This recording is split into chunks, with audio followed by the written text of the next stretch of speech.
Hey YouTube, welcome back to the Obi Thorin Alliance. What are we doing today, Jacob? We are reviewing Michael B. Jordan's first film directing, Creed 3. So stick around and see what we rate Creed 3.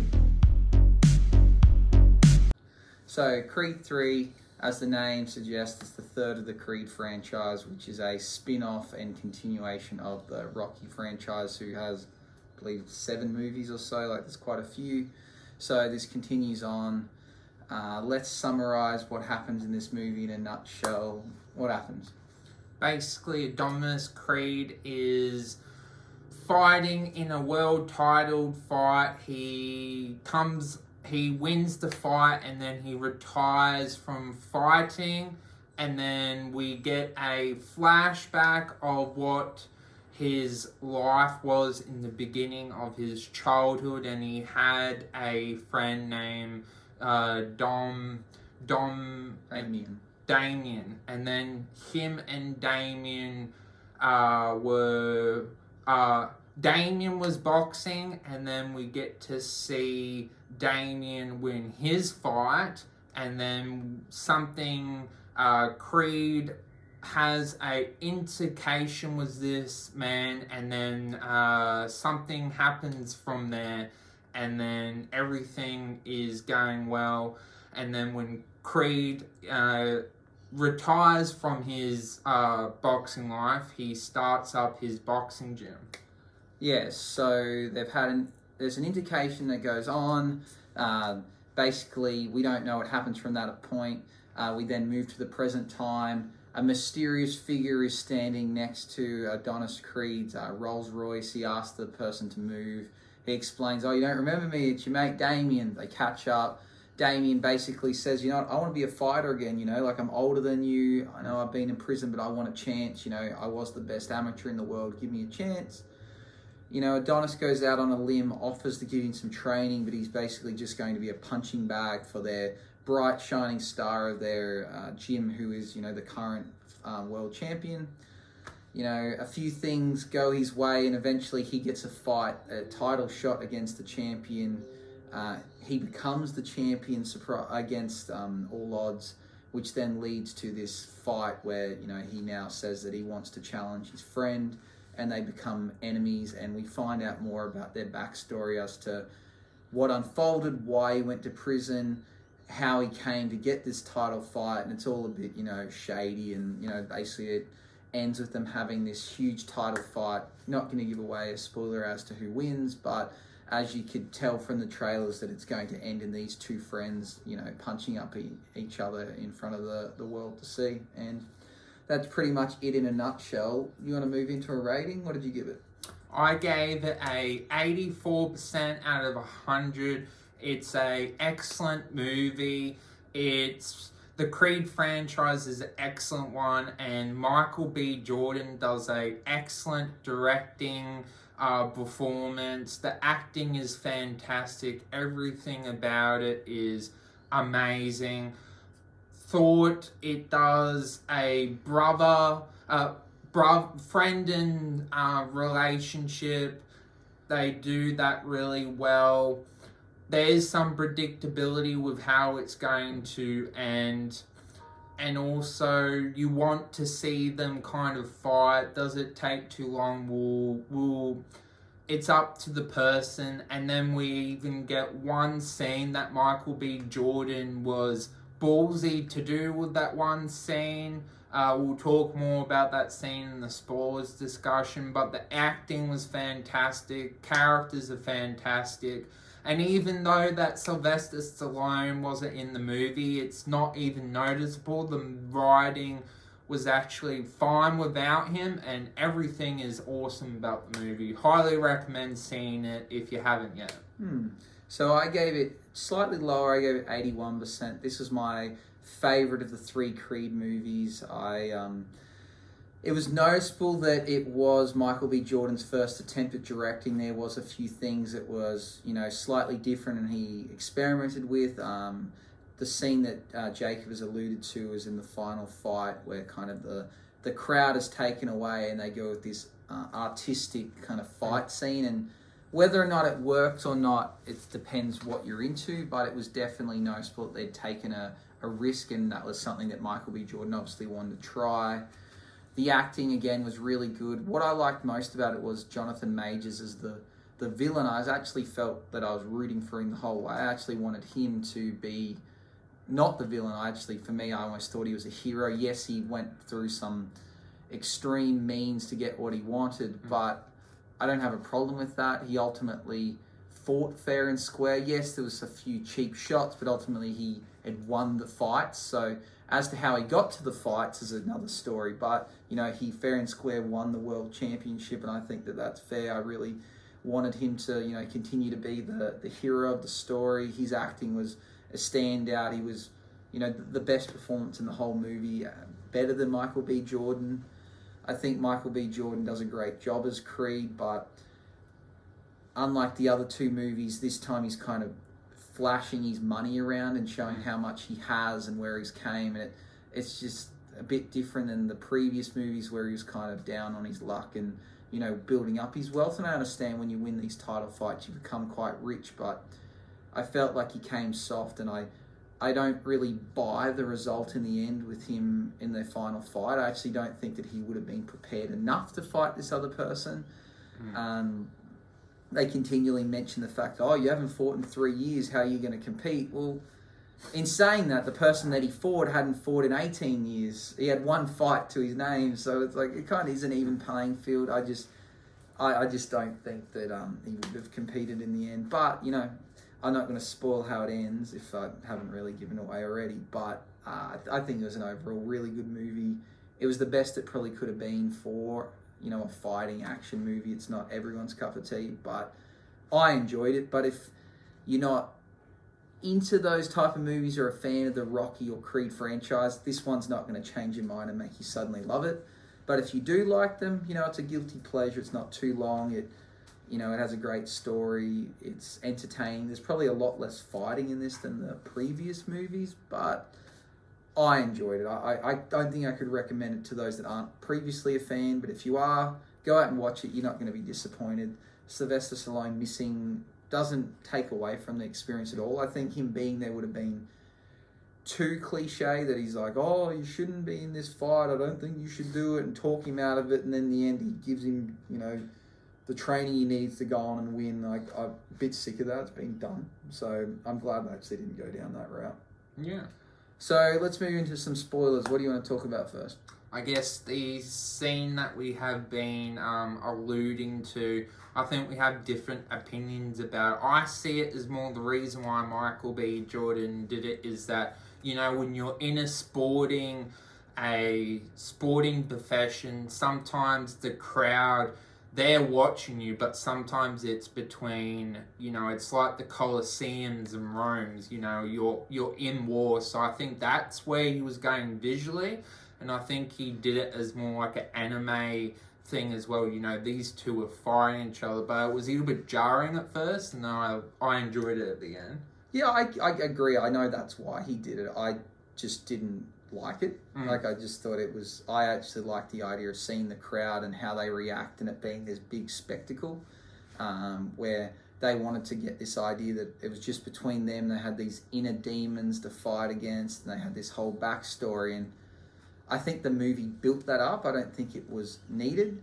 It didn't make the movie worse. I just liked the idea of seeing the crowd and how they react to the fight. And it also skipped a lot of rounds. They were like in the third round, I think, when they went into that. And by the time they came out of the scene, it was round 12. So they crammed or skipped a whole bunch of fighting and basically explained it as, they were in their own little world. But they fought for all of 2 minutes, and supposedly that was, up to 10 minutes worth of fighting. So, I don't know. I think it was fine as an experiment, but I don't think it added as much to the film as it probably took away. What other things would you like to talk about from this film? I guess the backstory of how Adonis Creed and Dominic actually knew each other, and how they were in a shared accommodation room. Yeah, I actually really liked it. I think that makes it better than, this cliche of, Oh, well, it's one of Rocky's villains' sons. You know, like we already did that with Drago. So I actually like that this is something from his childhood, and I like the concept of someone, you know, like he was kind of a criminal, you know, he had guns on him and he had money, so it kind of alluded that he was in a gang, but he was protecting, you know, Adonis, who was, you know, about to get beaten up by these guys after he did assault someone, but he pulled the gun to protect his mate, went to jail for 18 years because of it, and Adonis ran off, and, you know, he goes on to live this amazing life and lives in this crazy mansion. And, you know, his mate Damien feels like that was my life. Like, that could have been me. I was the best amateur fighter in the world, or for his age, or however they want to explain it. And he could have went on to be, that could have been him. He could have been the world champion. I guess I didn't like the fact that his, you know, Creed didn't really try and help him too much. Like, he allowed him to train at the gym and allowed him to become a boxing bag for this other gentleman. But all he wanted was a title fight, and I know it doesn't come that easy, but he kept kind of not trying to help his mate, and then when his mate ended up winning the title, he wasn't happy for him, which upset me. I was like, at the end of the day, this is one of your childhood friends, and he did what he wanted to achieve. He became the world champion. Yes, he beat up the shining star of your gym, but he's the best fighter in the world now. Like, you should be stoked for your mate.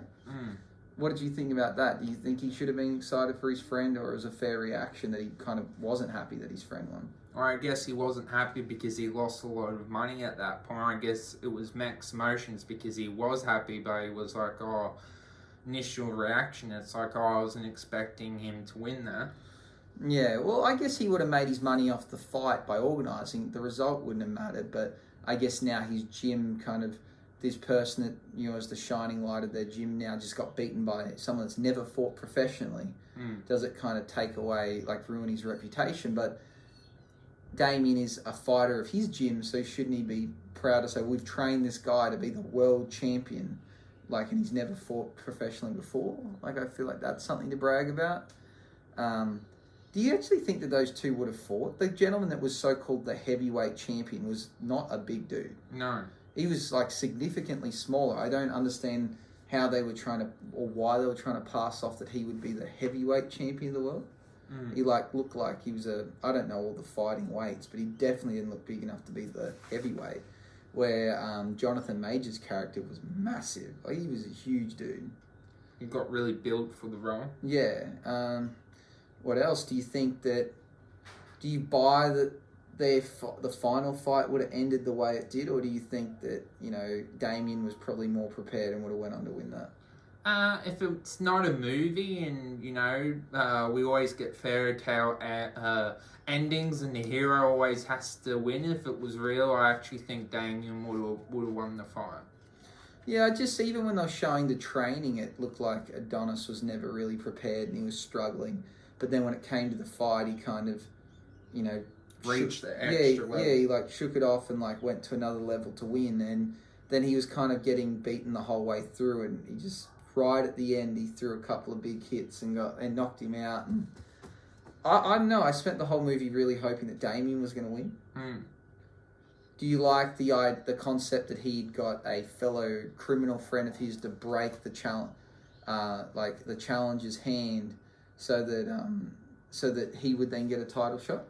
I actually thought that's what was that he did that. I understand why he did it, but part of me thought that was very easy writing. Like, I saw that coming, but when we finally find out, I thought that, you know, human nature, yes, you're going to do that. Well, I guess they went with that way to make him a villain, because, for instance, let's say the person that broke their hand, was it Drago that he was meant to be fighting? Yeah. Or was someone else? Like, I can't remember. But yeah, whoever it was, their hand that got broken, like, if they were to, for instance, like, had slipped or was in a car crash or something else, or an injury at training, and he then got a title shot because of that, he wouldn't be seen as a villain. So they've got to add the fact that, you know, he caused the hand to be broken to get a shot, where I think if it just, I was kind of expecting him to get a fight because of that. They'd go, oh, well, turns out that the the person you're fighting, they can't fight now. We need to find someone. Can you do it? And I was like, that would have been great. But then he would have been a hero. So to make him the villain, he had to have got there by like cheating and, you know, causing the harm to someone else.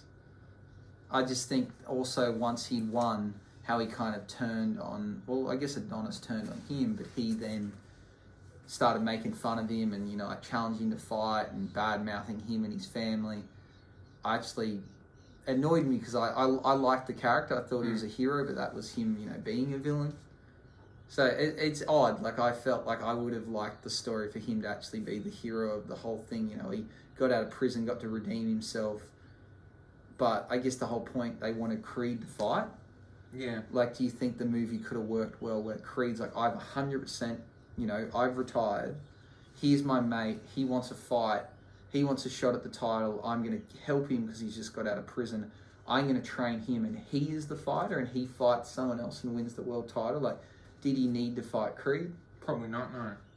It would have been an okay story, but I guess without Creed fighting, it's like, well, why are you calling it Creed? And without him fighting, it doesn't give the backstory.